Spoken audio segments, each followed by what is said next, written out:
Everybody say it mean. Who's that out there living the dream? Let's blow in the bean. Who's that still smoking all that green? Let's blow in the bean. Come on y'all, let me hear you scream. Let's blow in the bean. Let's blow in the bean. Let's blow in the bean. Go. Let's blow in the bean. Post 211.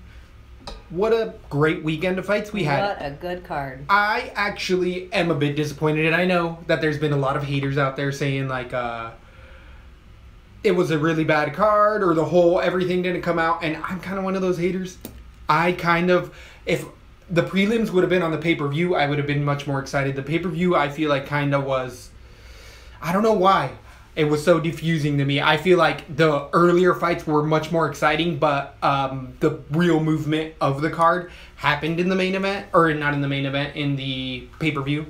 I mean, we could start from the bottom. The Ali minus 400 guy. Yeah, let's pull up the card here. Who we got? We had Ali. I did really good. Ablyagulov. This is probably my worst night I've ever had, which is probably why I'm shitting on it a little bit. I'm like, it wasn't such a good card. Because I did horrible. I switched to Yair last second, literally day of the fight. That worked out great for me. We're going to definitely go over that. I had a really good fight night, but I understand what you're saying. But I think part of it, what happened, is it was almost like the prelim was so good. Yes. It made the main event not look as good because it could have. But it was decisive. The true main event was immediately. It's what we want to see. Somebody get knocked dead.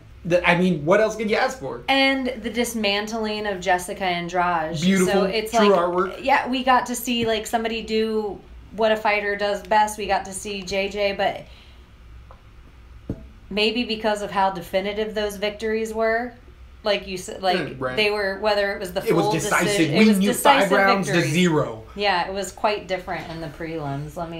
So great, the prelims. In the prelims, there was decisiveness that went on as well. Oh, there's some. Well, here they. Yeah, I was gonna pull them up down here on Tapology. So we started it at the heavyweight division, and we had Ablyagulov, the Russian fighter, beating Christensen in a rear naked choke in the first round, first 2 minutes of the fight. Yeah. It was a minus 400. We saw that kind of going that way. Christensen's probably on his way out. Bagdatidov definitely deserves better heavyweight, and it's just rampant. Angelov, sorry about that. Definitely fun fight to see where that heavyweight goes. Christensen needs to definitely rethink some of his strategies in that ring and get his ground defense up the game, because it's only going to get harder from here on out. Moving on, we had Enrique Barzola beat Benitez via decision. You got this right. This was a really good pick for you. He was a slight underdog by the end of this closing. Yes. The wrestling took over in this fight for me. Barzola was eating a lot of shots in the initial stages of the fight. Those kicks were really hurting him, and his wrestling grittiness and just forward pressure. I went with your normal reason why you picked someone for this fight. Like the wrestling. It's true. And that's exactly what happened in this fight. But Barzola is one of those guys that we're not seeing some huge flashy things from, but he's getting tweaks better each time he gets in the octagon. That's a great point, and I think that's 100% true. It's going to be fun to see both of these fighters. I'm still excited for both of them. Benitez's gas tank's a little lacking. I got right too. Yeah. Christensen. Yeah, I feel about him like I do Sherman, but we'll go on. So, moving on to the next fight, we had Courtney Casey beat Jessica Aguilar. This is also an underdog pick you had.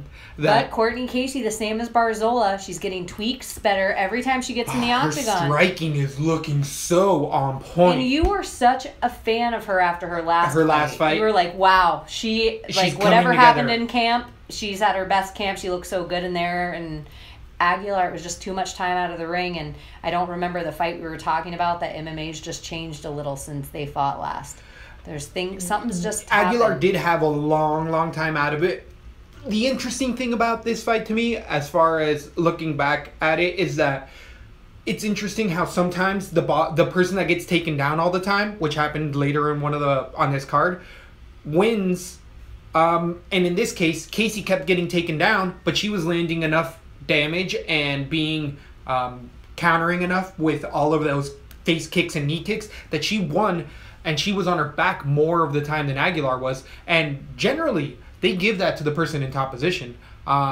I feel like they did get it right. I do feel like Casey was getting the better of that fight regardless. Yeah, I think it wasn't as much when it was never a stale look, like a slow, like, because we're talking about the Maia Masvidal fight. Of course. It's like, I think Masvidal, let's say he went up for an elbow or a quick one of those backward punches the whole time Maia's on his back, he is going to lose so much position. I don't think Maia wasn't going to allow for any holes, where Casey had the holes with Aguilar to always the pressure and the damage, the pressure and the damage. It didn't look just like a slow moving chess game. It was a busy fight. It was high output, and credit to both women. I feel like Aguilar can easily get another fight in this division and come out on top. She needs to realize whenever someone's kicking her on the face, don't hang out in that area anymore. So her IQ was a little low at times, where she ate a couple heels right to the nose, and you could see where she got stunned, and she kept leaning back over. The commentators were making a big point that she should have been bending her knees forward, and I agree 100%. But not the lowest fight IQ of the night. But we're moving on. I'll tell you who I thought it was. I thought it was the guy who fought Sherman. He didn't even look like... Coulter shouldn't even have been in there. I even thought it was a weird one. I think they got Performance of the Night or something for that. That was crazy to me. So, we're definitely getting to that heavyweight bout. Before that, we had, though, James Vick just take apart Polo Reyes in 2 minutes. It was a straight counter right that finished Reyes. Vic's striking came through. His boxing is amazing. And when you're 6'3" against the Polo Reyes, who's tall at 5'11" at $155, you just can't even practice for that. And he looks, after weight cut, he really does look like the kid that they say shot up Sandy Hook. That's funny. I can totally see it. He looks rough out there weigh-ins day.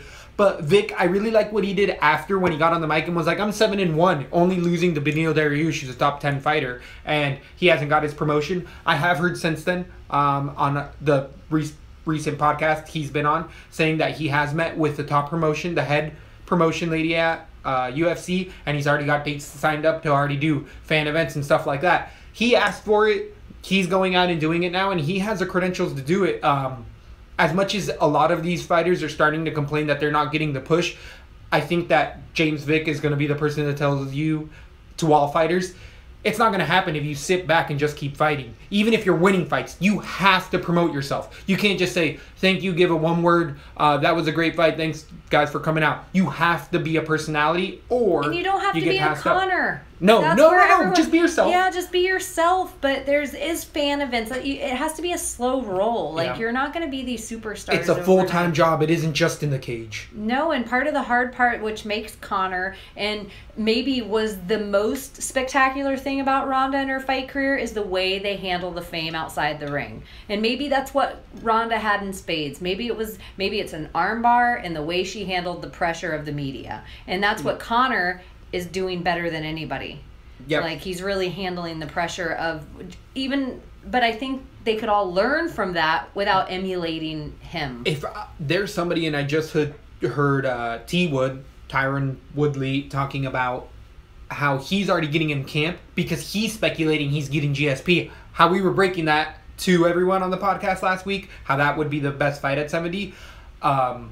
T Wood has been talking to, I think it was Ariel, saying that he doesn't have a fight, but he's asked the UFC about it, and they've been kind of wishy-washy. We know Thompson just had knee surgery, so he's out, which I wouldn't want to see that fight anyways. And T Wood has actually turned down a movie role because he's like, I don't have a flying fight on the books, but he feels like around that July time, that presser, all that kind of stuff coming out, he's going to fight, and he's going to be ready to just get called. And I think he's taking that next level. He's starting to realize, like, even as a champ, I need to stay ready. I disagree with that. I don't think he's going to get GSP. Oh, who do you think it's going to be? I think he's going to get Damian Maia. I don't think Maia is going to be too injured after that fight. I think he'll have his 2 months off. I think the reason I think Damian Maia is, I think if you piss off the UFC, which Tyron Woodley has, Masvidal did, if you piss off Dana, he feeds you to Maia, and he's not doing Maia any favor. The UFC's not doing Maia any favors by promoting him. So I feel like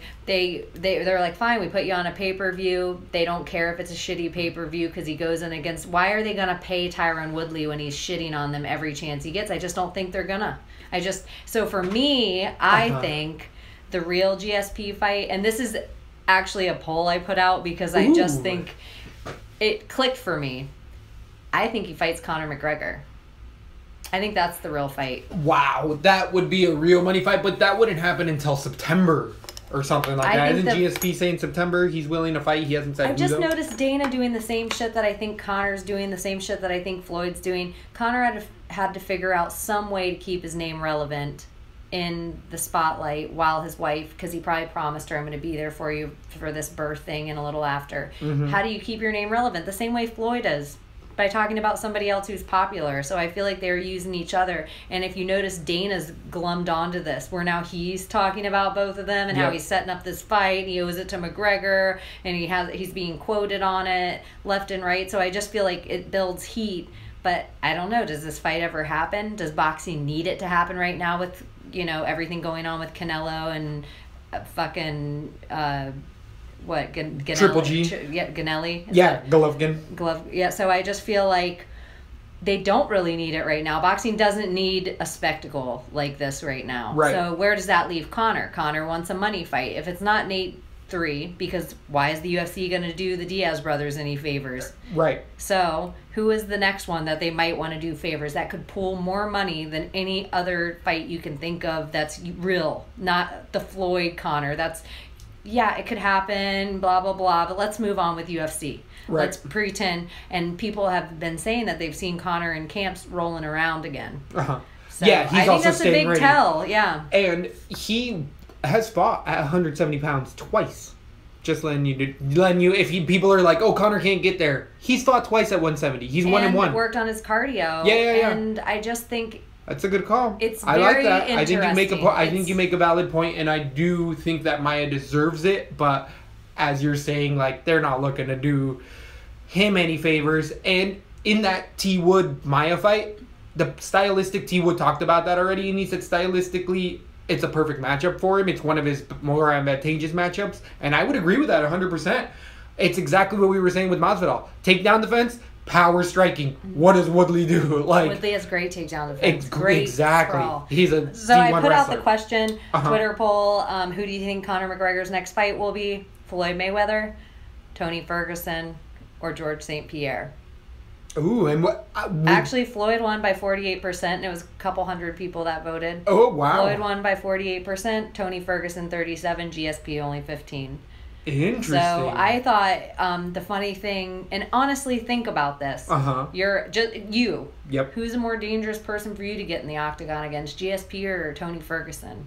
Definitely Tony's. That's exactly how I feel. I didn't want to be really naive by thinking that, but I was thinking as Conor McGregor to stand and punch with somebody, GSP's not going to want to do that. Yeah, never been a power striker. Tony Ferguson's going to stand there with him, and I think he can take Conor's punch in a way a lot of these other guys can't.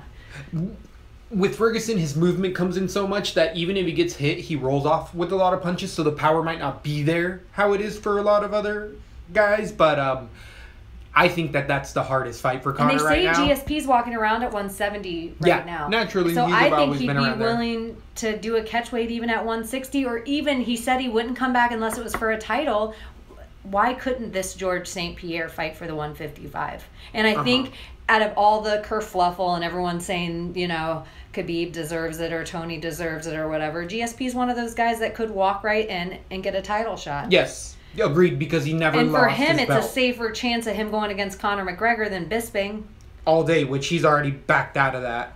And if he couldn't handle the pressers with Bisping, he is going to fold under the pressure of He's never been good with that. He's never, and historically, he has had people come at him, and he just kind of gets cumbersome in his English and kind of just So that's a weird prediction. That's way early to say. That is early. But I think we're going to see a big surprise come something at the later end of the year, and we're going to see, because they're going to build this up. And it's going to...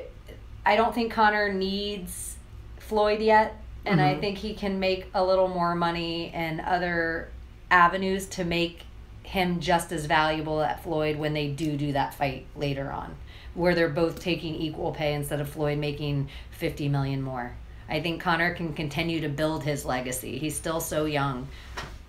And the older Floyd gets, and the farther away from the ring he gets, the more of a chance that you get to watch Mystic Mac do something crazy. Yeah. Which is really what any betting guy would want.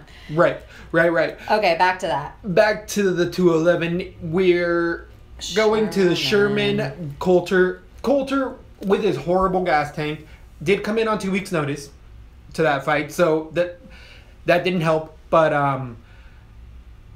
the gasness, you're not going to see a fight where you're going to see too much more. And I know that Sherman was landing those leg kicks and Coulter's legs. If Sherman would have just kept kicking, he would have been able to finish that fight prior to that elbow landing. But they were both gassed. They were both getting hit hard.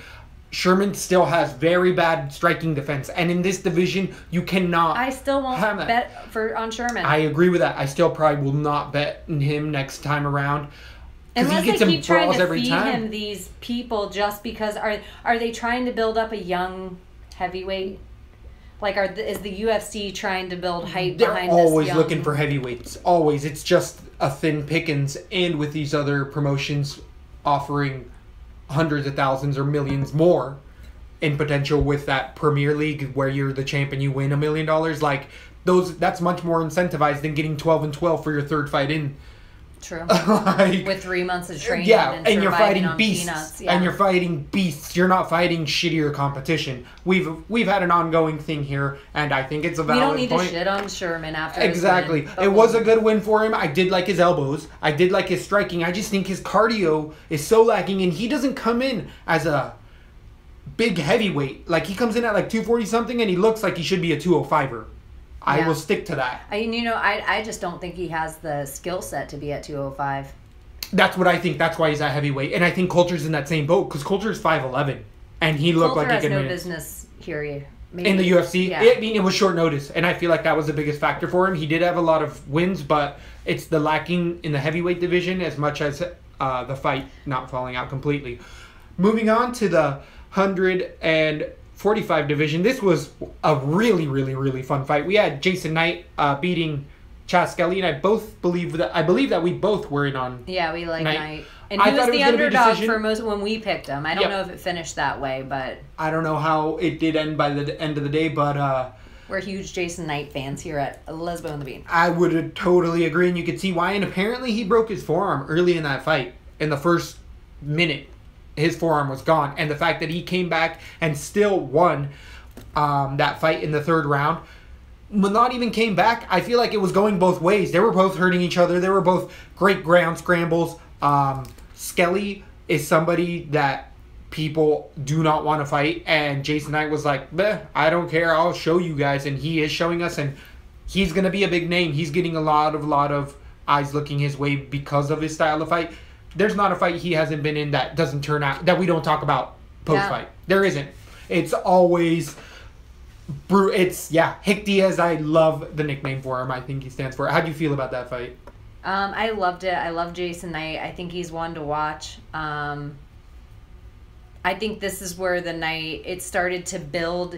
I know people keep talking. I just don't agree. The Chase Sherman versus Rashad Coulter. Like, it was such a good fight. It was such a good. Oh, because they won performance of the night, right? Blah, yeah, blah, I agree. I agree. Blah blah blah. I think this Jason Knight Chaz Skelly was where it was like the momentum of the night and the anxiety of the night was building for me, and this fight was such a good fight all the way through. Yes. I thought the scrambles were next level. Yep. I thought the striking was so good. I thought Jason Knight looked better than he ever has.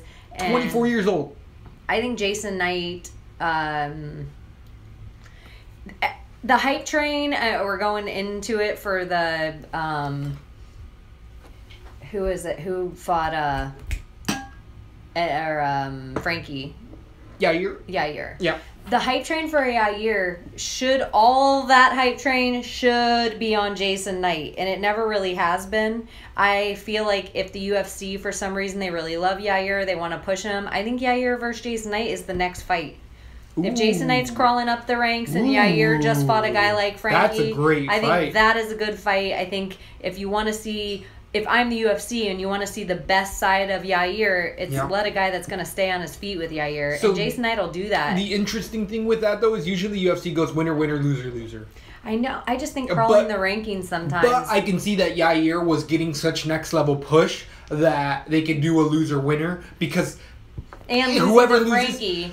And it was by a weird loss because he said he could see and he didn't want to stop the fight. I feel like a doctor stoppage changes it a little bit. We're definitely going to get yeah, we'll get into it. That because I think that's a very valid point. I just think if you want to see the best of both these kids, Yair and Jason Knight, and I feel like Jason Knight is kind of this what's great about America when you like mix together all these well he's kind of like he has his black accent, he's like this southern kid, whatever. I just think he is a certain type of American, and I think Yair is everything if I'm the UFC that I really put big money behind, because I think he could be the biggest star Mexico's ever seen. He's good looking, I would agree with that. He speaks good, he's cute, he has a good body, and one of the things about where he's at and the weight class he's at in his structure, he's not like a Frankie Edgar where he can't go to 155 because all of a sudden he's still growing too. Yair's a big guy. Yeah. So I feel like if he can get down to 145, get a belt, he will be a contender one day. And then keep moving up the classes. I just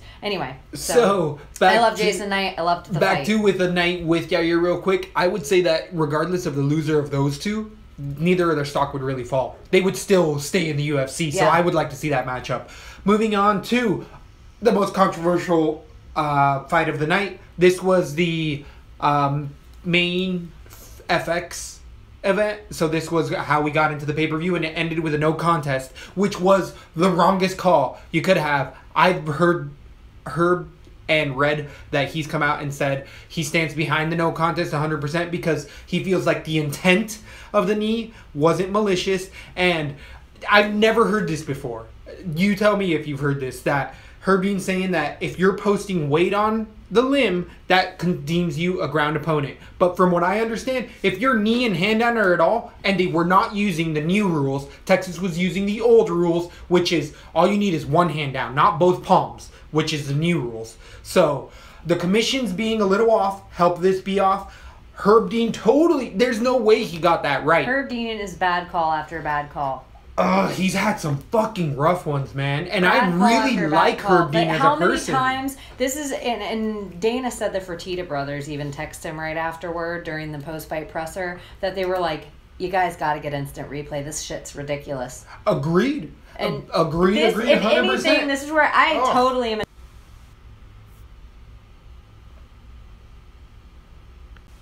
I think that Dustin, if anything, to me, Dustin Poirier wins that fight. It was such a good back and forth. Back to the fight before all the controversy ended up stemming and happening. That was back and forth. I feel like Poirier was getting the better of it. Alvarez showed his toughness and started coming back. And they were both hurt. But when they got up on the cage, people are saying that Alvarez couldn't see where it was happening. He couldn't tell where. You have to look for all your strikes. You can't throw blind strikes in that position.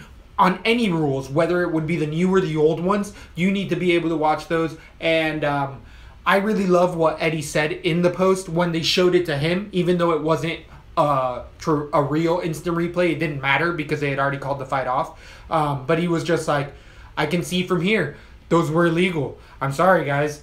Like, what am I going to do? I really love that honesty about him, and I think that took a lot of heat off of him. Like, we're not necessarily talking shit on Eddie Alvarez because he's owned up to it. We're more talking shit about the call being bad. That should have been a DQ and they rematch it. Not a no contest. That doesn't make any sense. Why have rules at all?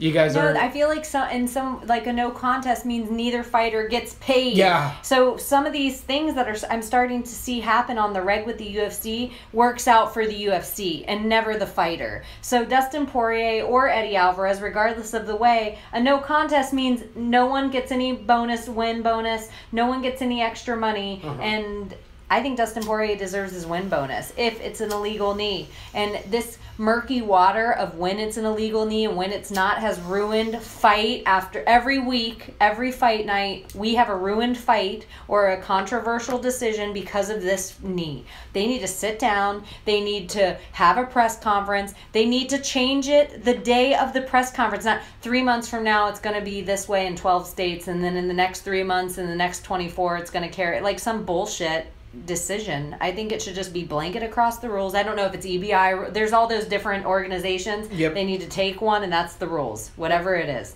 So I'm kind of over this ruining fights.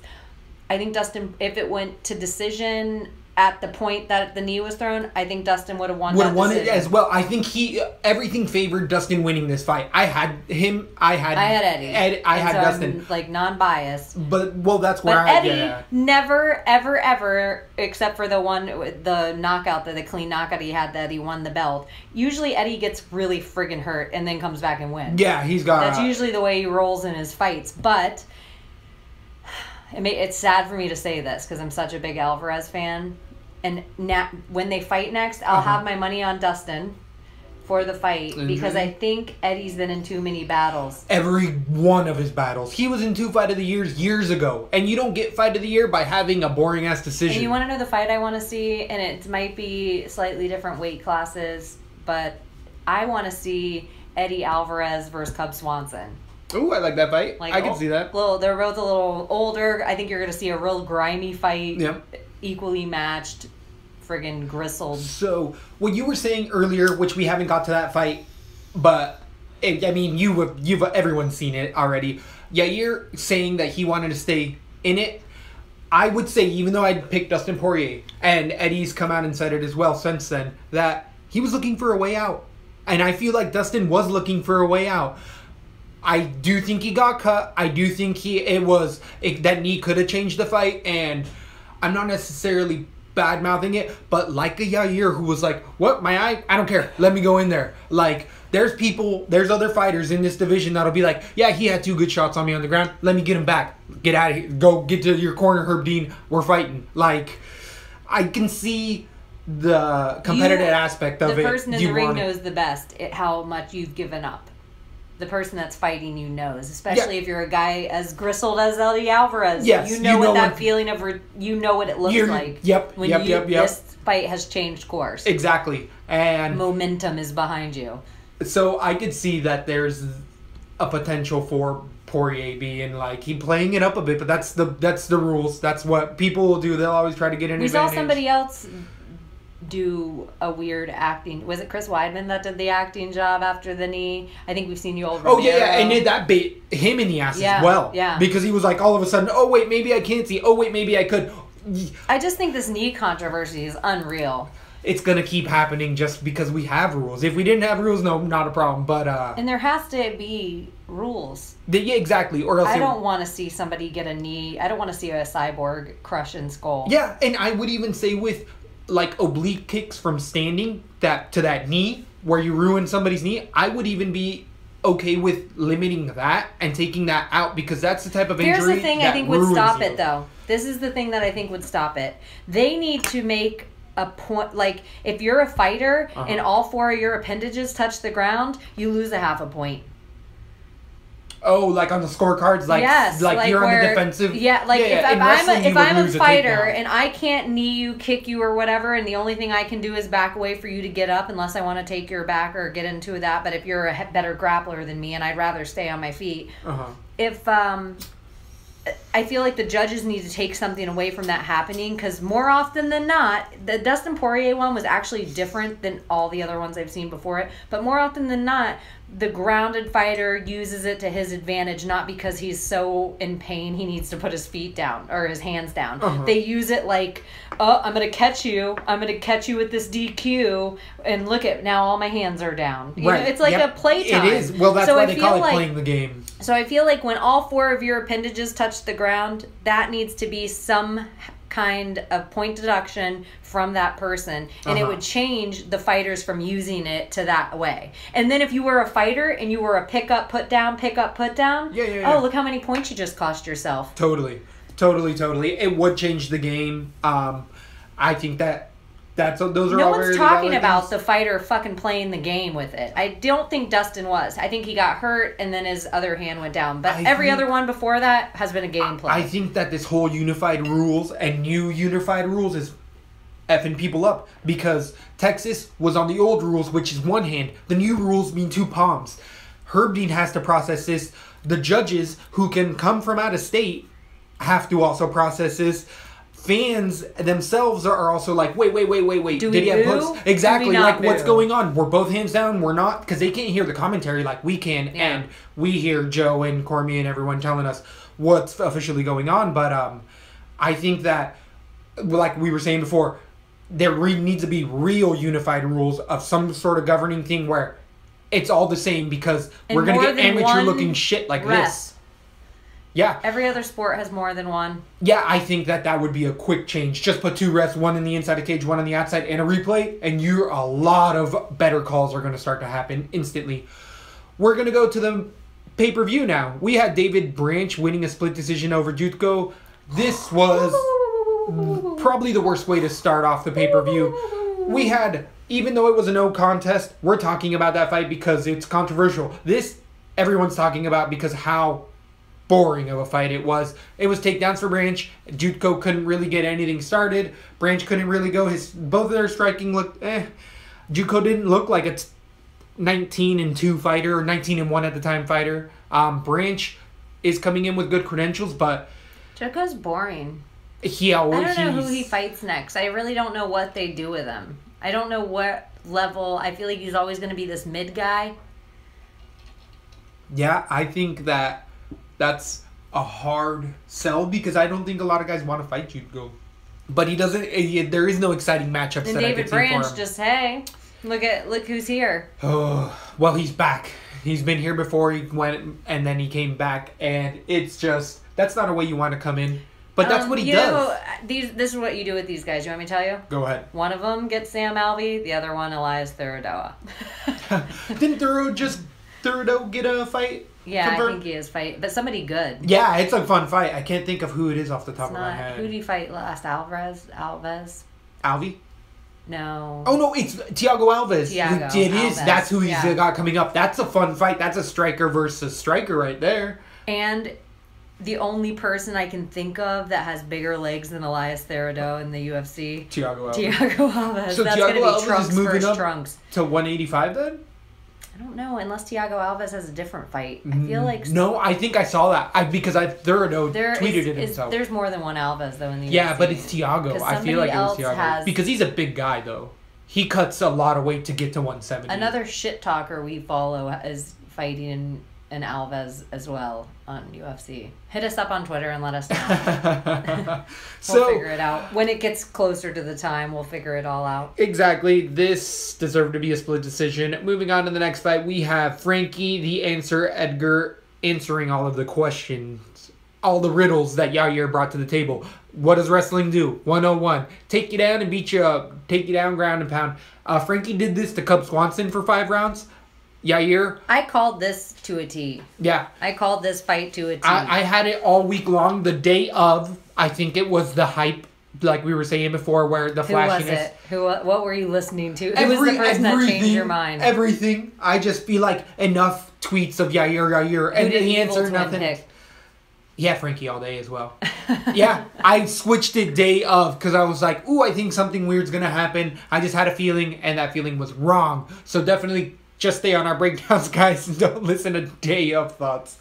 That's because it was with the earlier fight where I think the fighter took a way out a little bit. Yair wasn't trying to take a way out. He was saying, I'm good. Let me fight on. Let me fight on. Yair was not ready for this at all. Yeah, I think that... and I feel like Frankie...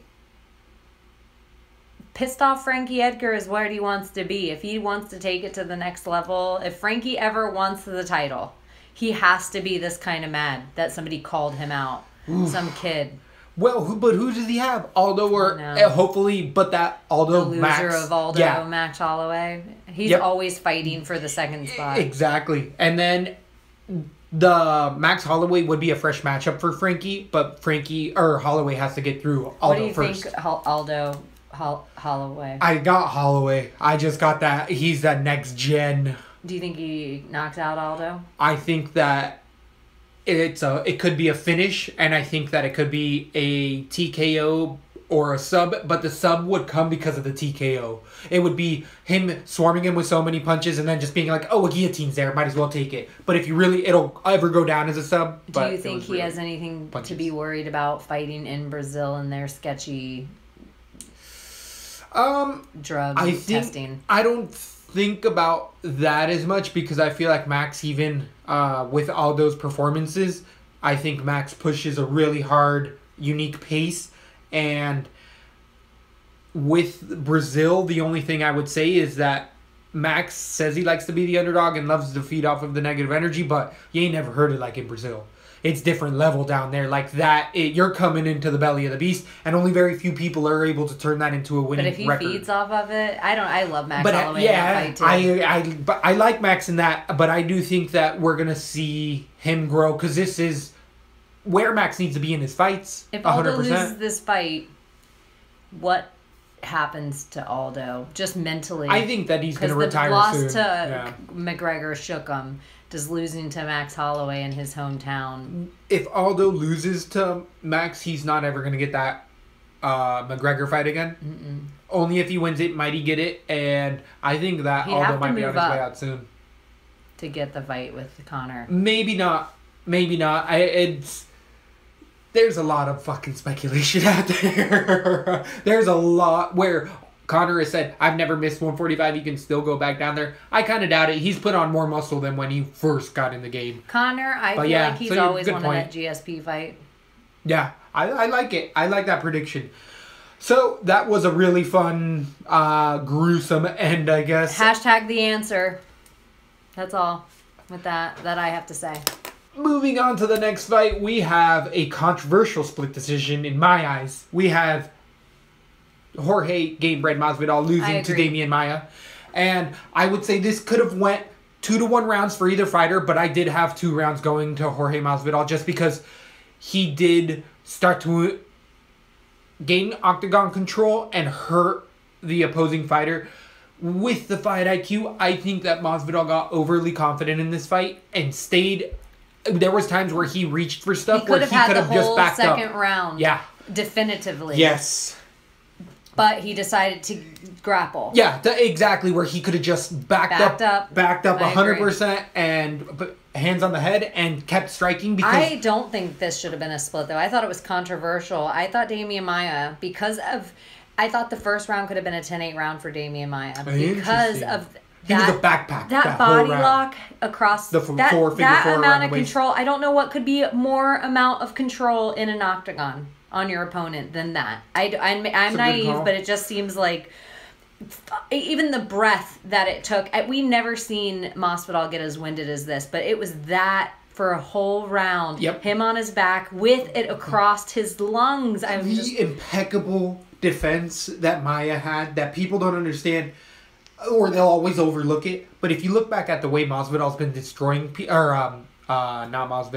Maia has been destroying people. Maia got into every position that he's mastered.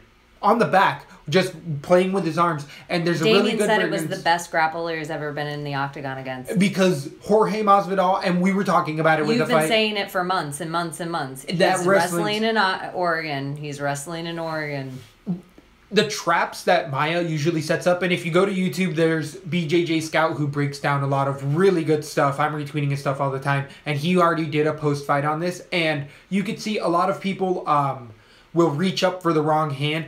Jorge Masvidal never broke away from the ground game plan as far as defensively. He never broke away, and that's what kept him in the fight to go to decision. But where he should have just broken it is on those top positions where you could just see where he got a little overly confident, because that third round, Maia was drained. Those shots were coming horribly. I mean, you could see Jorge Masvidal's hips hitting the ground, standing back up and being like, let's go, let's go, let's go. And Masvidal has done this before. That's his biggest thing. All the split decisions that he has lost is because he gets overly comfortable in the ring at times. And I do think that me thinking that he's comfortable in there is him masking his gasness, where to him I think he looks comfortable, where he's like, my hands aren't on my knees, but I'm dying inside. He just puts up a better poker face. This is the funniest thing I think about Demian Maia is I am a semi-educated fight fan, but I feel like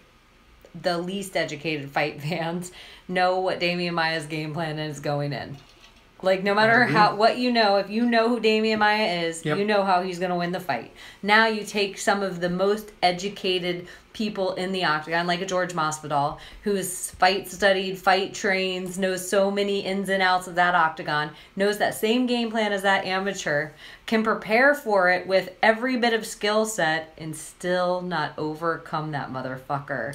Like, how great is Damian Maia, though? Yeah, I totally agree that he's going in the Hall of Fame. I guarantee it. He will be in the Hall of Fame. And Jorge Masvidal will be in there, too. The funny thing about Jorge is it's like they're both guys that are examples of two people that are not UFC brass favorite, but they're going to be in there because of their skills. It's not because they are company men. It's not because they're changing who they are or trying to make themselves more marketable in any way.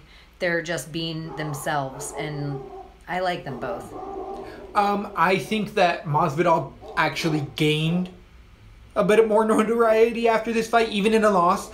I don't see anybody calling him out. Exactly, because all of a sudden... He's a harder fight for Tyron Woodley than Damian Maia. I would agree with that 100%, and Tyron said that as well. And I think that that's very educated by Tyron and very admirable for saying, like, hey, thanks, because Maia's an easier fight. That gives me a belt. One more whole X amount of time I get with that belt. That many more pictures, and it's true. I think that stylistically, Masvidal has way more layers to his game. We know he did. We heard Dana say, and Damian Maia asked him in the ring, I get my title shot next, right? Right, and Dana said, you knew. That's where I think the GSP Tyron Woodley might be kind of falling out all of a sudden. Because I think there is enough push behind Damian Maia. I think on this fight night there was a lot of eyes. He's earned the title shot, and I don't think it's going to go great for him.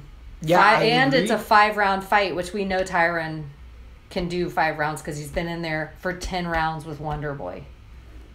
I totally agree with that 100%.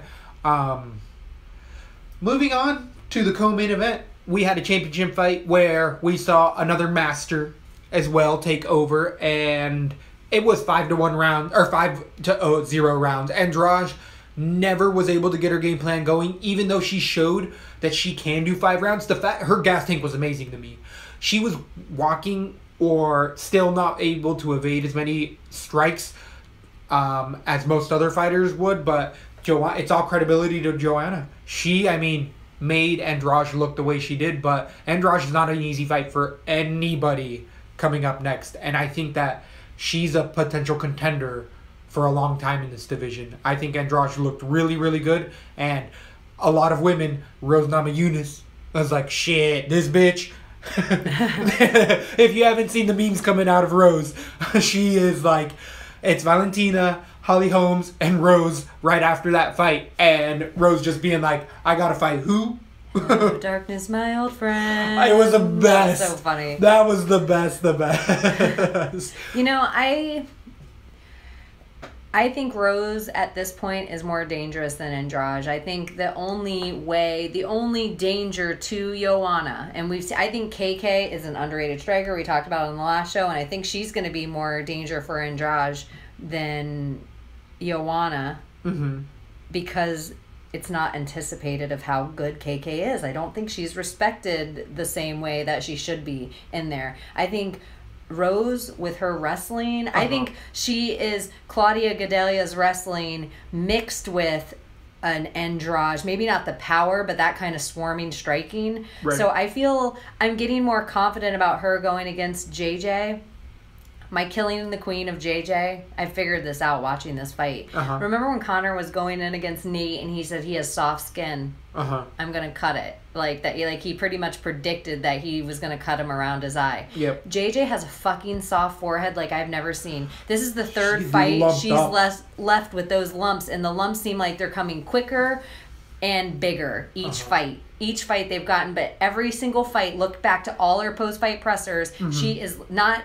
When she went against Cookie Monster, because that wasn't a bunch of, but any of the fighting against Gadelia, against Andrade, against there was another one she had, the KK. Yep. She was lumping up. She was, so I feel like those superficial lumps, they can't keep them down for 25 minutes. They will call a fight eventually if it gets big enough. She has a soft forehead. I think you have to elbows. Go to me, with that elbows. sounds like elbows. But I think you have to not do JJ style elbows. I think you have to do John Jones the spinning back elbows to catch her. I think so. That would be my killing of the queen. That would be what I think Rose should concentrate on. Yep. And the other thing with grappling and what I'm noticing now with how swollen certain guys' ears are afterwards, where they're just super irritated, I feel like Rose can get you in a tight-ass clinch around your forehead or face that could lump her up if her forehead's that extra soft. So that would be... Rose winning that belt would be very emotional. Yes. And I would love it for her. I love Thug Rose. I've always liked her entire... But how do you pick apart fucking JJ? That's the scary thing. That's one way, or it's easy to say that's how you finish her, but you got to get in there and try to do it, and she's going to do everything she can to stop that. I almost feel like JJ got bored in the ring by the latter round and a half. Yeah, I did get a little just like, okay, we've seen enough of this fight. You can call it now. We know what's going to happen, guys. Like, I never, ever saw Andrade in it at any time. The first 20-second flurry, the initial 20-second flurry that beamed up her head, that's it. Yeah, that was and then the whole fight, the only worry I had for JJ was they were going to call it because of the lump. I would say that was the most dangerous she was in that fight because it was a decisive. But I feel like that happened in the KK fight too, that same worry I had because KK beamed her up with something. Yep. And then I was like, oh gosh. There's a lot of talk after this because Ariel got in a bit of trouble and JJ's been on Ariel's show since then because he asked about in the post show, did you see this? Her head coach, yeah. Head coach leaving, and they didn't tell her up and out until after the fight, which I think that's good coaches. They're not making it about them and how she's just really... an emotional reaction and do that to your champion. Yeah, and that's really educated by them, and that shows, if anything for her, she should know that those people are looking out for her best interests, and I think she does realize that. And she's a very loyal person. I really loved her interview. If you guys get a chance when to listen she sat in it, when Ariel asked her, you could see it all sinking into her brain because she's like, "No, I didn't know that." Yeah. And then you can see maybe times she walked into meetings at American Top Team where everybody shut up and she's just where like, "What?" Now it's all like replaying in her head, and it probably really made her sad that moment. And Ariel made her cry, and I felt like Andy cut the whole presser short because that. It was like it was such a high moment. Everyone was loving Joanna talking because she's good behind the mic and she's so confident. And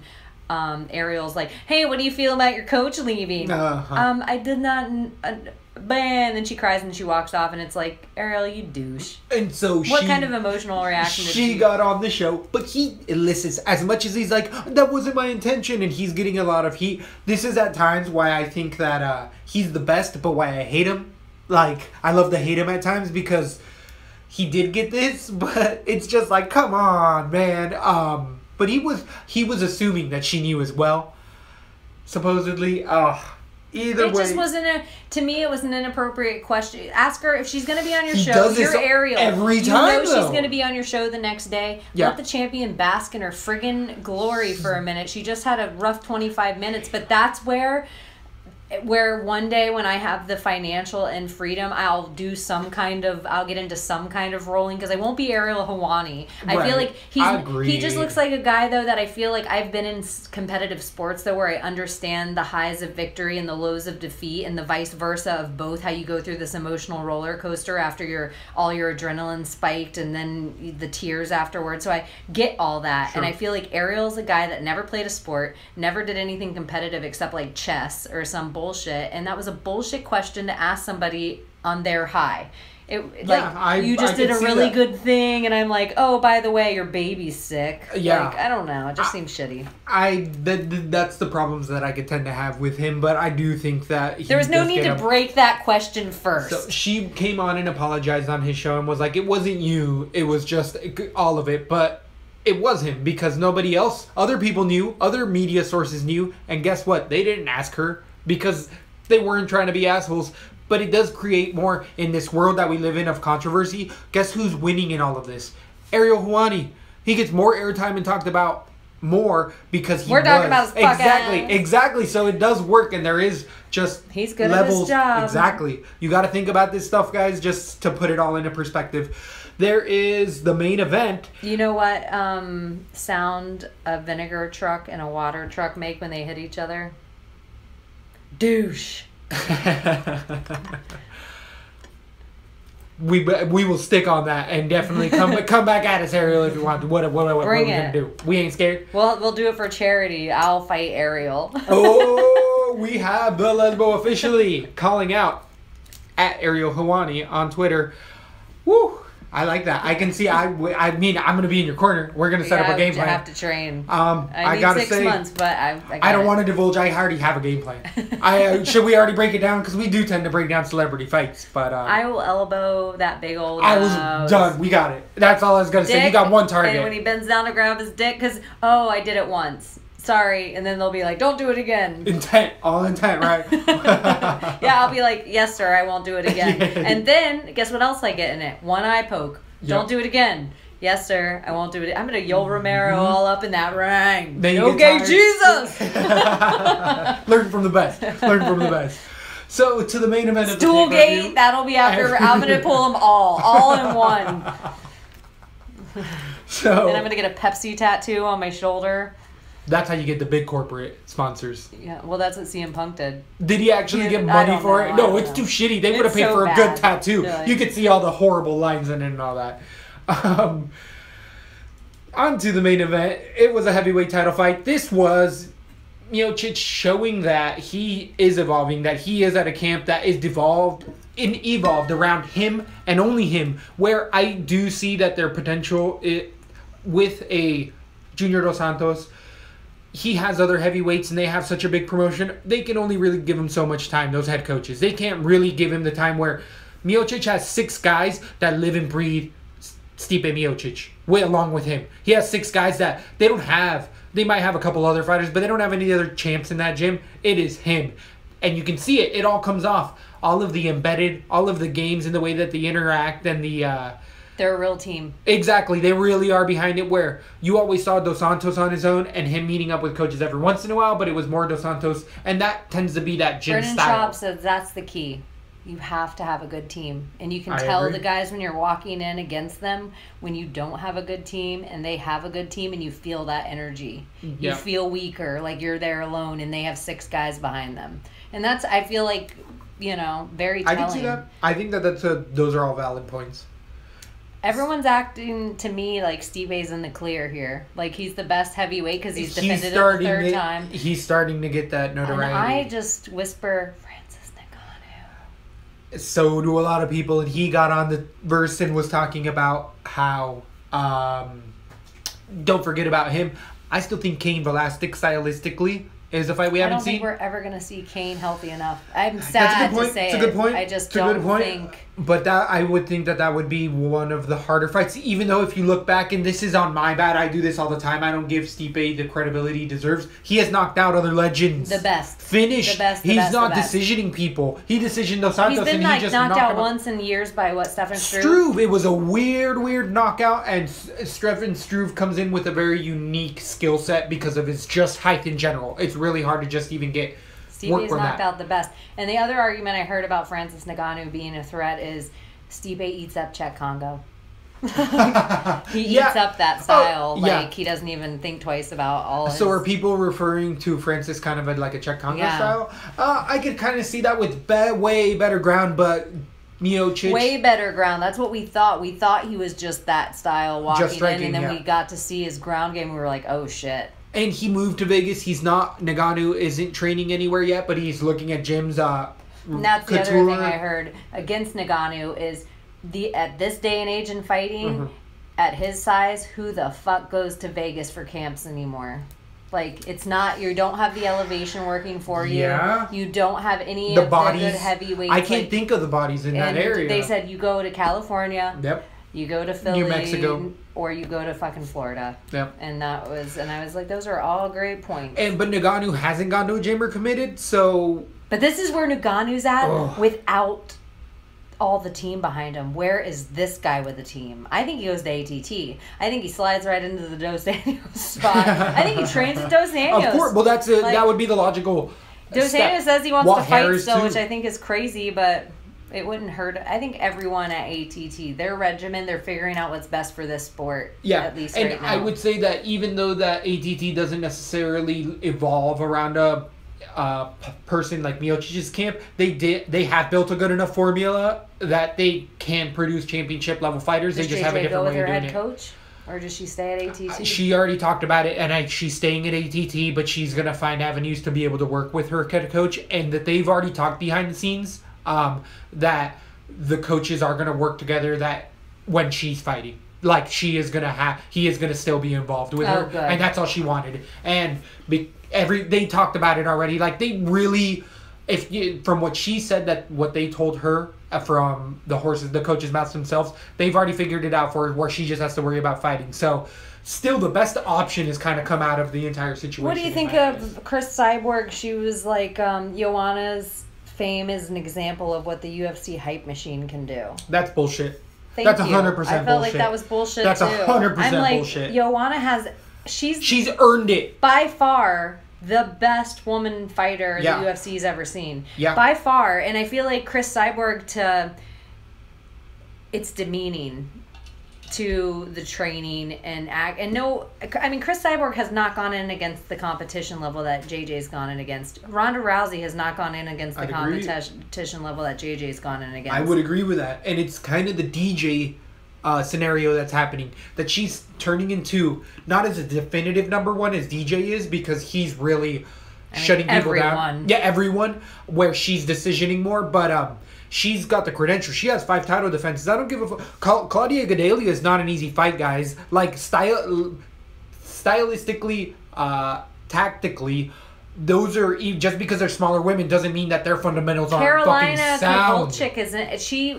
It was pretty almost a mirror image of her fighting style against herself with Carolina. Yeah. People are I just feel like the technical prowess of KK is extreme and people aren't seeing it. I would agree with that 100%. And that's what I love all of KK. We're KK fans here. And I can't wait to see her in her next fight. Definitely. And I think we can move on from it. We kind of did already a little bit. That presser was getting me hyped for the summer. I don't know about you guys, but if you want to see... Even a fight I didn't think I gave a shit about, Holly Holm versus Betch, I didn't think I cared. Holly Holm in the face-off versus Betch is the Holly Holm that she needs to be to take it to... She's one of those examples of somebody who doesn't fucking pull the trigger. You watch her and she just looks tentative. Betch is going to pull it for her. Yeah, she's going to walk right into a fucking kick. It's just going to... It's almost brilliant of the UFC that they set this up for another... And the interesting thing to me with Betch, and there's a couple people that have done this at other times in their careers, is that Betch has made her career off of losing to Ronda. Just the hype, because nobody wanted to call out Ronda, and Betch has made a career. She's beat a couple other women in very controversial decisions, but all we can talk about is that Ronda fight for whatever reason. Or good for her. Her last fight, I will give Betch a little credit. Her last fight, she looked good.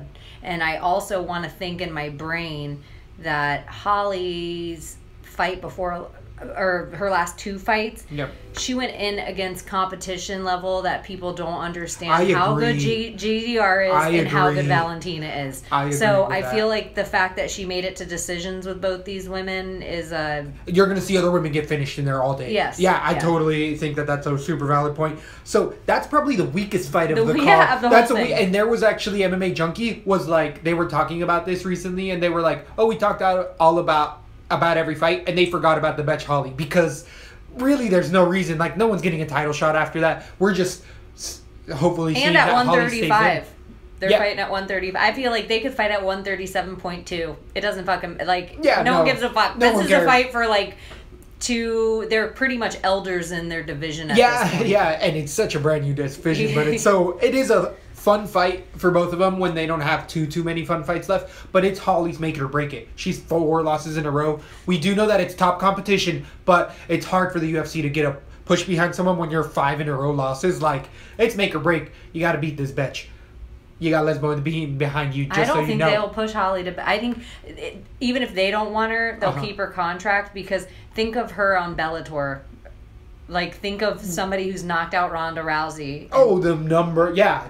She has a lot of promotion. Her following's too big. I think so as well. But Betch... I even think Betch, she's somebody, everybody loves to hate Betch. Even her little, after her dances. I love to hate her too. Okay, let's go on to the better fights. So, the better fights, we have,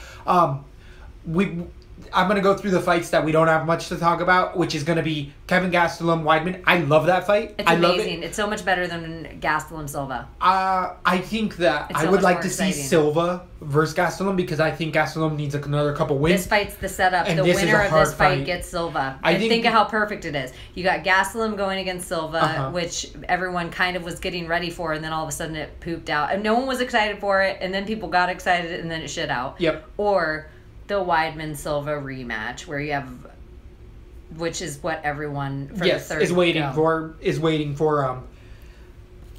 I do think that Kelvin could use just a couple more confidence builders because he does have a lack of confidence at times, and it has showed. Stylistically, this is just fun. Any way you can get it, I loved it. And we're gonna definitely get into this, but I think we wait for this. Who do you have right now? Gastelum. Me too. Yeah, I think but that's where I think Weidman should have taken another fight. Weidman has he's too chinny these days. Gastelum hits too hard and has too many angles, and he has good takedown defense. Like, this is stylistically a really hard fight. Like if you were to draw a gorilla with big fists. That's what I Sonnen talks about it because he's trained with Gastelum, and he's just like, you guys don't understand how good. And I've seen it since he won the show. I had him winning the show, and I've been a big fan.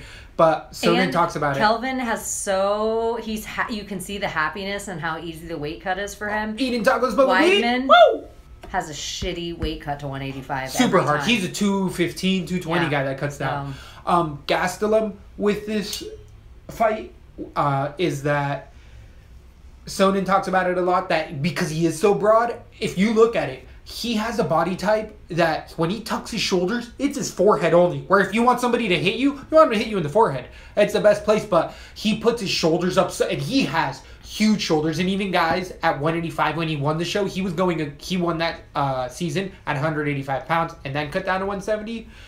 Rogan and other people would be like, Kelvin, God dang it, ends up having still 5 inches on anybody else's shoulders in there. And he has 5'10", a huge reach. Even at 185, he beats people, and he just is a born perfect for fighting. And he likes to fight, and he's just the epitome, I think, of a tough Mexican fighter. I think of Kelvin. He's cute. I like him. I liked him in the presser. I thought that's the Chris Weidman I want to see. That personality of Chris Weidman. It's embarrassing when he tries to go heel. He doesn't do it right. And we will get into people who do it right, I'm sure. But, exactly. Or who finally have figured it out, I should say. Totally. It was so wrong for so long. But Kelvin's respect for Chris is evident and shown, and he seems like the kind of guy that gets the idea. Not only to be the best, I have to fight the best, but to become a legend, I have to crawl through these legends. And Chris Weidman's a legend. Yes. So I feel like, but Chris Weidman I look at in so many of the ways that I look at Holly Holm. Holly Holm just didn't get 2 chances in the ring with Ronda.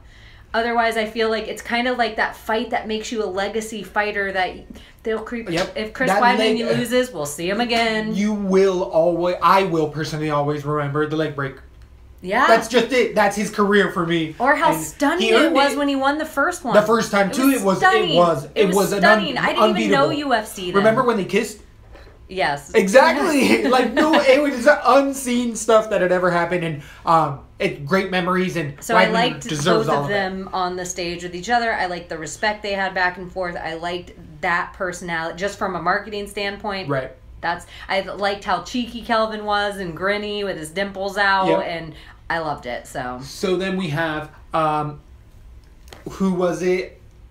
Justin Gaethje, newcomer who got put on the panel, which shows. You remember the last 2 podcasts, you've been talking about him, telling everyone, look out for this guy. And the UFC sees it because they don't get a debut fighter who's never fought and put him on a panel. Are you kidding me? On the summer panel against Michael Johnson. Although that's not an easy fight. Weren't there.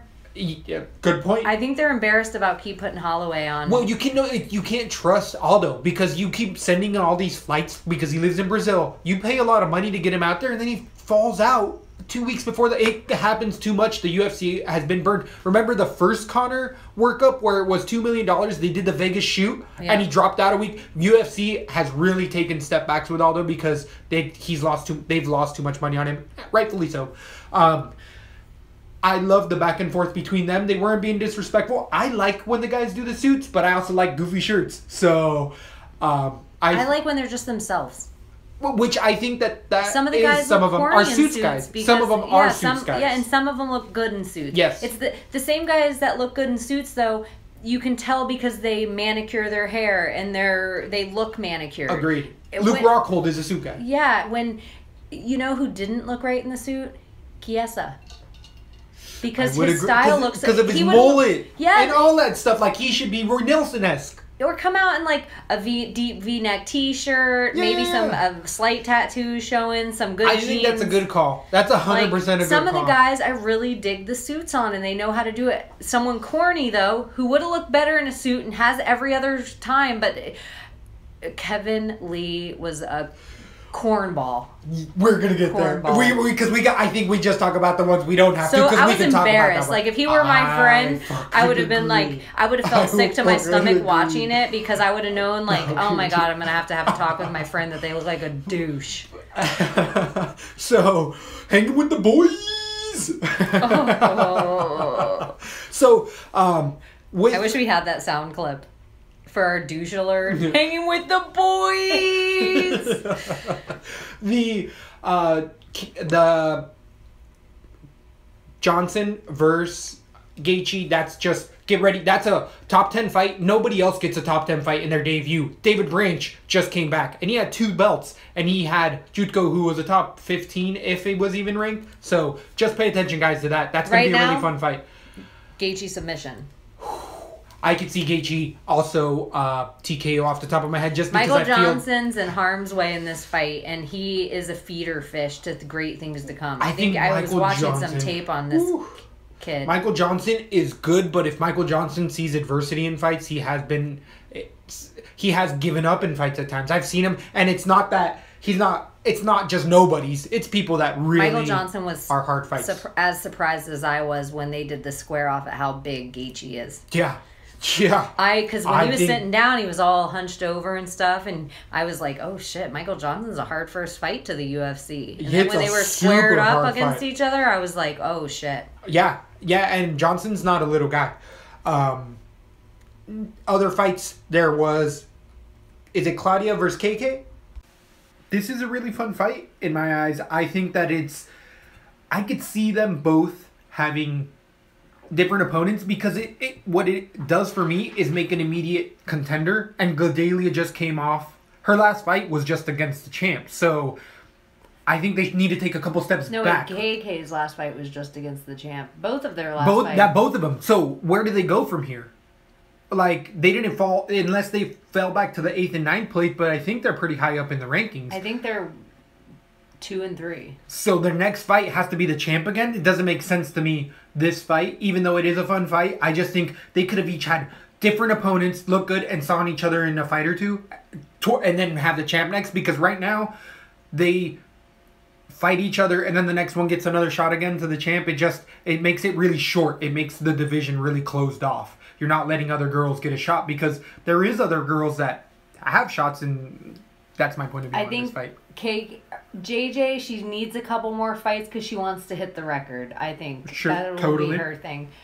It doesn't matter who. I think we're going to see her against Rose next, and then I think the loser will fight the loser of the Gadelha. Winner will fight the winner of the Gadelha KK. So I think it'll be like that. Where does that put Andrade? Like, all of a sudden we have a pretty thick division. No, I agree. I think KK's underestimated in this fight, and the most interesting thing about it to me is I want to see these women again in 3-round fights. Like, a 3-round fight is so different now. I realize how different it is than a 5-round. It changes your game plan. If KK isn't having to save for her cardio or Gadelha, I think we're going to see a very scrappy, interesting fight. I think KK's only danger is getting submitted. If she can stay on her feet for the 3 rounds. Gadelha hits hard. Yeah, I think she hits Andrade hard. She has that stocky body. Yeah, I agree. I think that people forget about that because Gadelha wasn't able to put away the champ, but nobody has. And, like, JJ didn't wobble KK. KK wobbled JJ. Yeah, and Gadelha also wobbled JJ. Put her on her butt, actually. with a straight right. And maybe did a it was lot her first better fight. takedowns than Andrade. Ton better. But she has a more well-rounded game. That's where I think Andrade Gadelha would be a fun fight too. But that's kind of in the same thing that's They're happening. two underestimated fighters. Gadelha she's one of the best ground in the women's division, ground grapplers, and I think she has an underestimated ground game, even though she's one of the best. And I think KK has an underestimated stand-up, and I think she's one of the best stand-up in the women's division. So it's interesting. It's a good fight. All right. It is. Then we had also. Is it getting into our trash talk? And I think there's another one that was kind of just a fight on there that didn't really get too much hype. We already talked about the Betch Holly and. Oh, I know where it didn't get a lot of trash talk on the panel, but then afterward, the Nunes Shevchenko fight. Yes. Yeah, it doesn't matter. We just got to cover them all. So that was shit talking at its best in foreign languages. Didn't see it. If you right. Go back and watch it. Both of these ladies, it's their second English is their second language and they're trying their damnedest to fucking be in it because there's a lot going on. I felt like Valentina was very laid back. She's not into shit talking, and she said it over and over again every time. I let all my speaking happen in the ring. Yeah. I feel like Amanda Nunes might be a natural heel. And we all thought she was a nice person. And now, the more I'm starting to see her, I think she's an asshole. She put herself into that heel position because in that square off, that is not okay. I don't care who you are. There needs to be a fine or something because not only did she put her hand on Shevchenko, which you shouldn't do. Yeah. Then she pushed away from it. I think the reason that she's going to get away with it not being a strike is because her hand was already touching her, so she didn't pull back and hit. But there's got to be a fine. It does build for the fight, but that's not the way to build for a fight. Putting your hands on someone. Especially against somebody like that. Like, Shevchenko really seems like a very nice, pure respectful person. It's not like you're a betch. Yeah. Or it'd be one thing if Nunes did it to Betch and we're like, oh, damn, we love that shit. But it's like, Shevchenko seems like a very nice woman. She needs some help with her styling. Yeah, I totally agree. She looked like a junior high girl that was just coming home from church. I felt she looked like an 80s biker, and she just left her hair down while riding the motorcycle. And she has some nice thick blonde hair, get a little bit of styling in there. I don't know. Yeah, I agree. Betty Page, we think she should rockabilly herself. If you look, you can see pictures that photographers have done of her and her sister where they have the pencil skirts on, big slit up the back. They got the stockings on with the line down the thigh, some high heels, red lipstick, suicide curl. Please, girl. Do this. I totally agree. Do this. I do think that Amanda Nunes is taking on that heel role a little bit more. She looked ragtag at the thing to me. She did get complimented for her mullet by Chiesa, which we're gonna get there. That was just a lot to talk about. But I think she showed her ass. And she was getting. I just didn't see where she got so hyped from. All she has to say, which she has the ace in the hole. I already beat you. Enough said. Like, you don't have to put your hands on anyone or your knuckles and all that. But it does build the fight a little bit more. It makes me want Shevchenko to whoop her ass in the 4th and 5th round this time around. So that way the champ can't say shit. But it is a hard fight. Amanda Nunes does deserve all the accolades. She has beaten a lot of women that are top notch.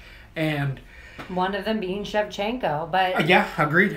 That was a 3-round fight. Exactly. That's my thoughts of it. But I also think Shevchenko is a better fighter than she was when they fought before. But the number one thing that you see in that fight specifically is you see octagon comfort happen with Shevchenko that she carries on to every fight after that, where she's a different person in the ring than she was that first 2 rounds with Nunes. Like, it must have been a big deal.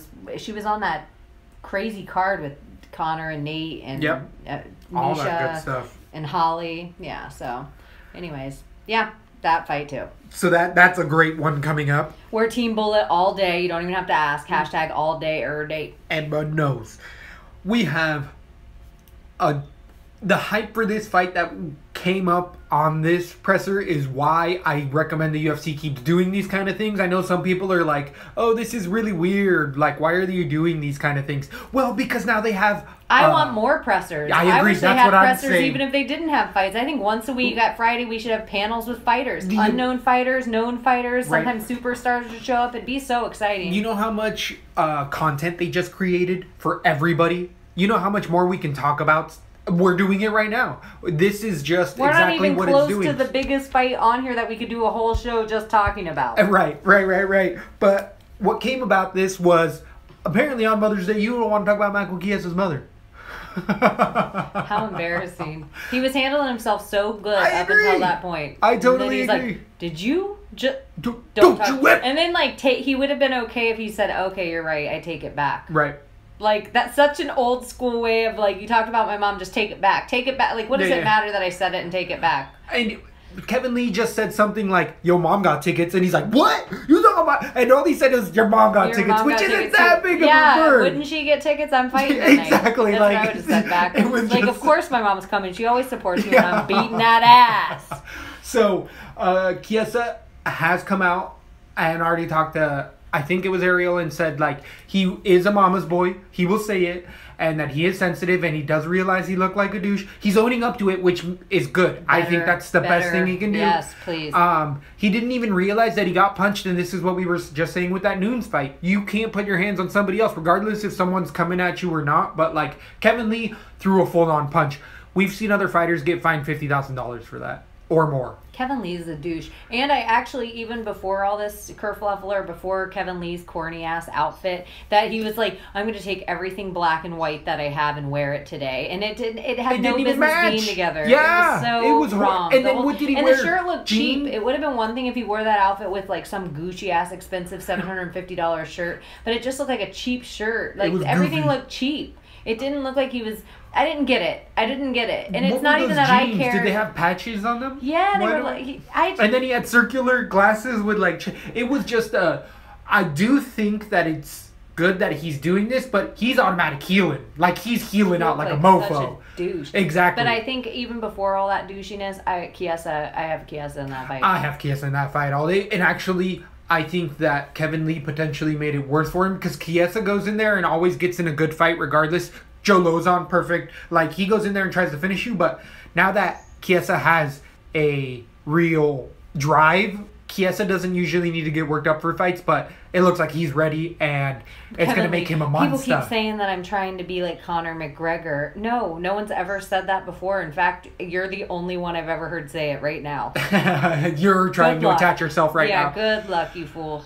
The one cool thing Kevin Lee did say, because Michael Johnson was like, I'm going to murder you in the octagon. He's like, I ain't never seen him murder anyone in the octagon. Kill you. I like Michael Johnson, but I ain't never seen him kill no one in the octagon. That was a good line. That was the only funny thing That was a good line. And I think that I don't know if we've ever talked about this before, but it's something that in wrestling at a young age I realized, and people brought up to me, and it is a good point, like state championship wrestlers or people that get to these elite levels aren't necessarily the most sociable.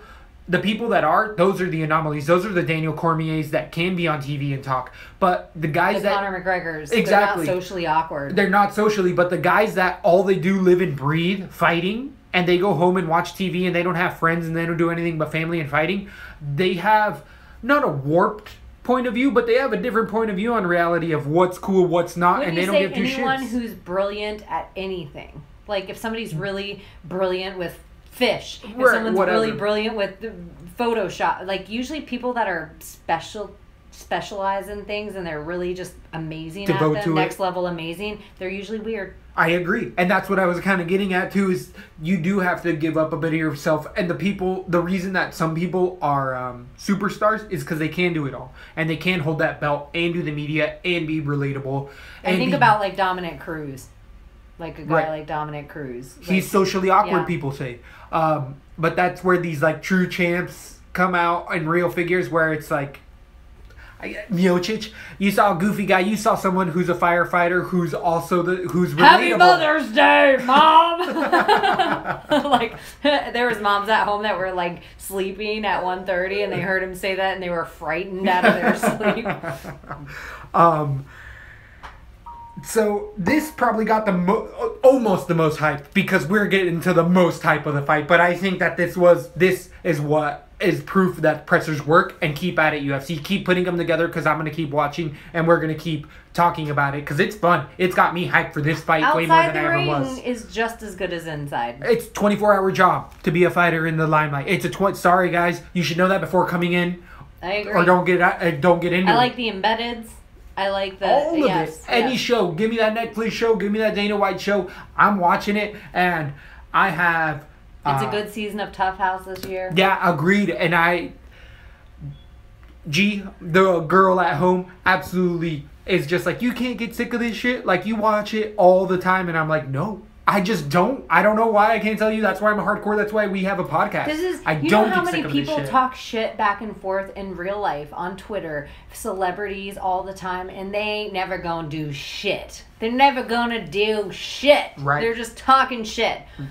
These guys, one day, we actually get to see them do shit. And there's something beautiful about that. Like, yeah, these guys are all talking shit now, but they're actually going to They're gonna fight. Yeah, which you don't get that anywhere else. People get sued anywhere else, and their skills are evolving the whole time. You're not just seeing the same old, I'm gonna stand up and like, people are bringing new things to this sport every day, and it just makes it that much more dynamic. Can't wait for that fight really now. It's I really like to see Chiesa fight anytime, and I think Kevin Lee has been talking a lot lately, and he's getting his wish, whether it be good or bad. It's fun. I definitely think that we don't have... What other fights other than the main fight? Is there anyone we missed? There. I don't think there's... However many... It's 62 days. It's all those fights. I'm just trying to think if anyone else is on the panel even worth mentioning. So, the main event of all main events, the fight we've always been talking about, DC Jon Jones, the hype is real, the shit talking is genuine, they truly do not like each other as competitors and or people. These guys, I feel like, in 50 years, will have canes and be like, fuck you, Jon Jones. I still hate you. And they're going to swing at each other with canes somewhere. Their kids are going to be fighting one day. Yes, this is like a Hatfield McCoy type fucking feud. Like, they really genuinely don't like each other. But this notably came with the biggest lines. This started before the presser, which I think is a bad move. That luckily somebody took a video of it, but them throwing the water bottle behind and be like, don't you ever talk about my kids, Jon Jones. Don't you ever. I think that you save that for the stage. Luckily they did get it on camera, but I think that you build the hype by, not that I condone it, but if you're going to do it where people can see it. Luckily, we did get tape of it. I really wanted to bring up earlier that how these two hate each other, Kelvin and Weidman, like each other so much and just see it as a competition more than anything. Don't have any hate. They were actually breaking up the fight in both of their suits. Did you see them? Yes. They were standing next to each other, like giggling, like, fuck, we need to go jump in when you see all this commission and shit. And it's just like the dynamic. The different dynamic of, like, you could see real beef and you can see two guys that are like, we're just getting paid, guys. We're getting paid. We're going to go in there and fight our hearts out. We don't need anger. Yeah. Exactly. And it's just why the sport's so amazing. Like, you can have all of it going on. And for every reason, I want to see every single fight, whether it be you're both competitors or you both truly hate each other. I want to see both of those fights. I like it. And the fact that we're getting all that in one. I think the DC Jon Jones rivalry, and I could be wrong, but is there anything bigger in UFC? No way. There is not, and it's because it's two elite athletes, and you're seeing a living legend have as much competition as you can have, because that first fight was one-sided. And think of, like, DC it's almost like them giving DC the belt every time Jon gets in trouble is just stirring the pot. And it, like, your fake-ass belt. I loved, so with the dynamic that we've been talking about, us people going heels and people going heroes. We have two heels going at each other right now, which is amazing. And finally DC got it together. And he's not finally an embarrassing heel. Exactly. He's owning it, and he's kind of on this fence of heel/good guy, and I think that works for him, and he can stay in that because he's a true consummate professional, and people know that Jon Jones just gets his goat, and Jon Jones has proven it. And how many notable lines did we have? a drug addict. You're a drug addict, Jon Jones. You a drug addict. You junkie, Jon Jones. This junkie beat your ass. Yeah, he was on cocaine and hookers. What, you been sandblasting hookers? And he's like, what? That best line of the night. Sandblasting hookers. I don't know what it is, but I want to find out. I want to see Jon Jones somehow. It seems like when you would do coke off someone's tits or back, you know, because you're like, it would almost look like sandblasting because you have the straw and all the powder. I like that. I was totally thinking, I don't even know what I was thinking because it was just so out there. And Jon, yeah, that's kind of what I was going with. But Jon was even just like, what? Like, he picked up the mic and they panned to him and he was just like, but DC just kept going. Jon Jones was very calm that press conference. Like, by the time DC is ready to verbally fight with Jon Jones is getting older, where he's like getting into this age now where he did, and so it's like this heated DC and the most relaxed Jon Jones. Like, almost him staying calm the whole time was... Made it better? Yeah. Let's go. I'm from Lafayette, Louisiana. Let's go. Where does anything from you having... Because let's go. And where have you ever heard, like, people from Lafayette are like, that's, oh, shit. A fight town. From Lafayette? Yeah, shit. I do feel like Dustin Poirier's out of Lafayette as well. But he's been at ATT for a long time. And so is fucking... Cormier's been in Cali forever as well. But... I can't wait. I cannot wait. You know what, though? I think the actual interesting thing is a ring-rusted Jon Jones okay against DC? A grind in DC, but then I like Jon Jones. I wasn't impressed with your last two fights, DC. I was hoping you'd go out there and show me something. That Silva, or he said, your last fight was pathetic and the Silva fight was even worse. Everybody has points on all sides is why this fight is so fun. We know Jon Jones can beat DC. We think DC can beat Jon Jones. If there's anybody in the division that's even close, it's DC. What else do you need? I mean, this is going to go down. This is going to be an Ali Frazier type of doing when we look at back in the history books, when grandchildren are going to be like, what was Ali Frazier? We're going to be like, what? You don't know Ali Frazier? Yeah. They're going to look back at Cormier Jon Jones. Is that kind of that for them? Because they're so departed from that already. It's going to be an exciting summer of fights. I can't wait. And you know what? They could really pacify me. They could do one fight a month, for real, if they did a presser every week. Like, I feel like they could build it so each card was like a whole bunch of gems. So, the UFC... Maybe twice a month. ...has also started... They got a Netflix deal. Have you heard about some of the talk that's been going around? They picked up the Dana White show, but they also have another potential deal where they're doing essentially a WWE NXT thing, where they actually have...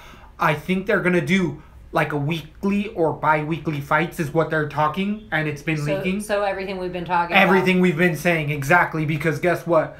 I'm going to be watching that if it's going to be on. I might not watch it live because that is a lot of stuff to watch, but I'll be watching highlight. I'll be watching. I'll be watching. I'll watch Netflix Live. It runs it's such a good stream, and I feel like their pricing... Worth it. Yeah, they have enough content that it is so worth it. They are releasing more new content every single day. I go on, I can find a brand new comedy special from an amazing, like, they've signed Chris Rock, they have Dave Chappelle, they have Tracy Morgan just had one out. Like, if you want to see a good, but I just watched Tracy Morgan's. It was a little disappointing. It's more one-man show than stand-up. That's what I've noticed about Netflix. They keep doing these, like, really rehearsed stand-up specials. Interesting. With Netflix, I like that they, from what I've understood, is that they're taking rights, ideas for shows, everything, stuff that is just off the wall that most other people won't take, and they're giving it shots. And they're big-budget things. And they're just throwing money at it as long as they see it viable. The Chelsea Handler show. Yeah. And I think it was a test for Netflix, and her show went live every night at 10, which was... Is that still happening? Different. Well, I guess they figured out her perfect audience, and she had the most views. I think it's Friday and Saturday, or maybe she just does... And they made the format longer. So she can do it as long as she wants, and then she gets one night, because that's when most people were tuning in. Like, because they can peg every second of the internet. Yeah, and they don't have to worry about they can make any everything. TV times. So I even feel like the same thing for... If the UFC, if they play it smart, they will find the peak hours that it should be shown, and then they'll run it live at that time. Oh, yeah. I will get a Netflix account for that. all day. Way worth it. Yeah, it's definitely. You can watch Netflix on your phone. It's almost a clean running. They could even almost do away with UFC TV altogether. That bullshit app that they just can't get it together. You can watch like 3 fights. Yeah, Fight Pass. You watch 3 fights and then it's like, oh, this is blacked out in your area. They could almost do it all through Netflix, seamless, and it'd be. I mean, even their logos go good together. I would love this. If you guys got any other time outside of the MMA world, I really recommend going to, I think it's Looper on YouTube, and they have like gems on Netflix that you'll find in their obscure movies. There is some fun ones. I've watched some of those obscure things that really are just like, wow, I would have never watched this. Go on there. One was I'm Afraid to Be Alive in This World Anymore. Elijah Wood's in it, and some comedian that I don't know, but it's a lot like a Fargo. Does he have a tail? Rat tail, I've seen that. I thought it was genius. I liked it. I didn't love it. Oh. We watched the whole thing, though. So Swiss Army Man, I also liked a lot. But I don't think that's specific to Netflix. But that's one of those off-the-wall ones. And who is it? Radcliffe's in it. Daniel Radcliffe, and he's a dead body. Oh, yeah. I'd recommend that one as well as a kind of one of those obscure visual things that I recommend. Any ones you've seen lately that you would definitely throw out there? Let's see if I like the new challenge coming out because I love the MTV show and how CM Punk's going to be on it, which is not really a UFC crossover, but I'll take what I can get. He's been in the Octagon once. He opens the door. Yes. He opens the door for the UFC and guys. It's professional athletes going against the champions of this show that's been airing for like 25 episodes. So I think it's going to be entertaining. I think people that don't know about it are going to assume all the athletes win, but the people they're going up against do this for a living. Yeah, this is their job. Crazy challenges for a living. I feel like back in the day, you would tell me that Joey Bananas understands the media. Bananas, Sorry, challenge people, but that he really understands how to play the game and how to play the media, and he's kind of like gotten it for a long time now. And from what I've seen on trailers, he's already getting in fights with the most notable guy in there, which is CM Punk, which is brilliant marketing. Because all of a sudden, people want him and CM Punk to be in rooms together. Guess who gets paid to be in that room with CM Punk? And already a challenge guy has gone on to be a professional WWE wrestler. So how perfect if you can set up Johnny Bananas, who has a great body, wrestling physique. You can set up this guy who's also super in shape, around the right age, to run him right into WWE. Yeah. The Miz is huge. Yes, he is. He's huge now. He is. And he's a guy, he created his persona on Real World in the challenge. He created it on the show. Like, I'm the Miz. He had it before he went on the shows, but he aired it to all of them. Yeah, that was like, where his publicity. Oh, the Miz is here. Where like he'd come in his outfit and talk in his Miz voice, and have the whole thing. So I feel like Johnny Bananas, it's really smart. Smart. I think it's really smart, and I saw that, and it's fun to look at those things and try to think of the bigger. And the thing Johnny Bananas is super smart about is he finds everyone's Achilles heel. So if he senses that you're a hothead, he wants you to punch him because you get kicked out. It's another way to play the game. Hey, that's putting your hand on the ground. That's putting a knee on the ground. Yeah, that's how he... I love that, and that makes me actually want to watch the challenge. I have never watched it. Jay, my wife, I came home the other night from work and she was watching Fight Club. And I love it. I have watched that movie at least 25 times, 30 times. I haven't seen it in a few years, and I feel like every time I see it, I re-see new things. And I think it's really interesting, everything about that movie. Really, it's so smart. It is so such a good smart. Movie. I don't think I've seen anything else noteworthy. Nothing else good. But it is Alistair Overeem's birthday today. So happy birthday, Alistair Overeem. Happy birthday. And follow us on Twitter at Lesbo and the Bean. And for all things Lesbo and the Bean, go to www.lesboandthebean.com. Lesbo and the Bean.